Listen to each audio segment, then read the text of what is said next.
As gimnospermas são plantas terrestres que vivem principalmente em ambientes de clima frio ou temperado. Nesse grupo incluem-se as plantas chamadas pinheiros, sequoias e os cipestres. As gimnospermas possuem raízes, caules e folhas, possuem também ramos reprodutivos com folhas modificadas chamados estróbilos.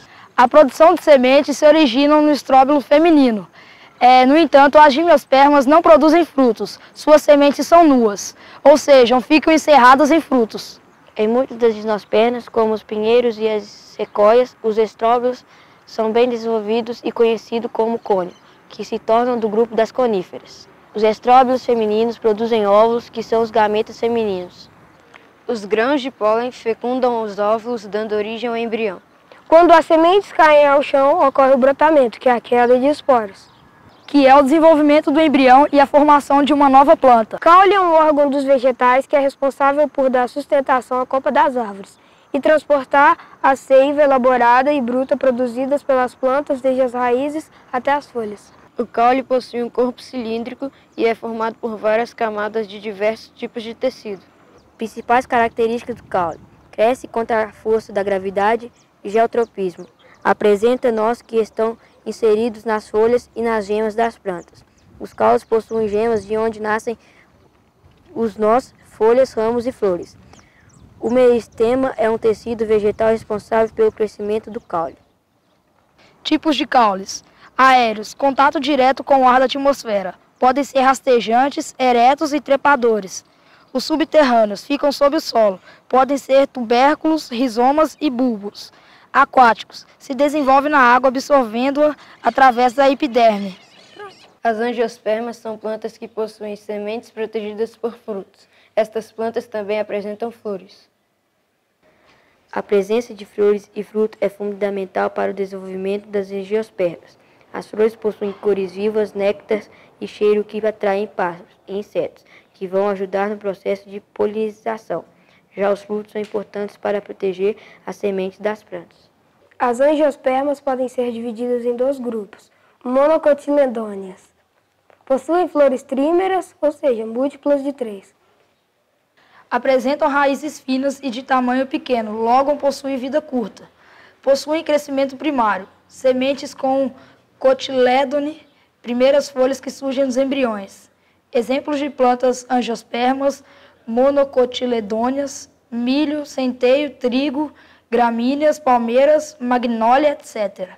Dicotiledôneas apresentam raízes profundas, possuem folhas com presença de nervuras, sementes com 2 cotilédones, crescimento secundário, possuem ciclo de vida maior do que as monocotiledôneas. Algumas espécies apresentam caule lenhoso, possuem flores múltiplas de 4 ou 5.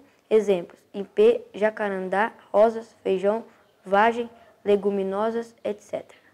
Curiosidades: existem na natureza cerca de 230 mil espécies de plantas angiospermas. Cerca de 65% das angiospermas são dicotiledôneas. Classificação científica: reino, plantae, superdivisão, espermatofita, divisão, magnoliofita ou angiospermae. As angiospermas produzem raiz, caule, folha, flor, semente e fruto. Considerando essas estruturas, perceba que, em relação às gimnospermas, as angiospermas apresentam duas novidades: as flores e os frutos. As flores podem ser vistosas tanto pelo colorido quanto pela forma. Muitas vezes também exalam um odor agradável e produzem um líquido açucarado, o néctar, que serve de alimento para as abelhas e outros animais. Também flores que não contêm peças coloridas, não são perfumadas nem produzem néctar. Coloridas e perfumadas ou não é das flores que as angiospermas produzem sementes e frutos. Os frutos contêm as sementes, protegem-nas e auxiliam a sua dispersão na natureza. Muitas vezes eles são coloridos, suculentos e atraem animais diversos, que os utilizam como alimento. As sementes engolidas pelos animais costumam atravessar o tubo digestório intactas e são eliminadas no ambiente com as fezes.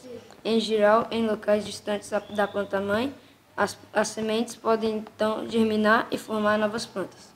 Outras vezes, os frutos são secos, pequenos, leves e podem ser levados para longe da planta-mãe pelo vento. Por exemplo, Os frutos, que podem ou não ser coloridos e suculentos, abrigam e protegem as sementes e contribuem para a sua dispersão na natureza. Isso favorece a espécie na conquista de novos territórios.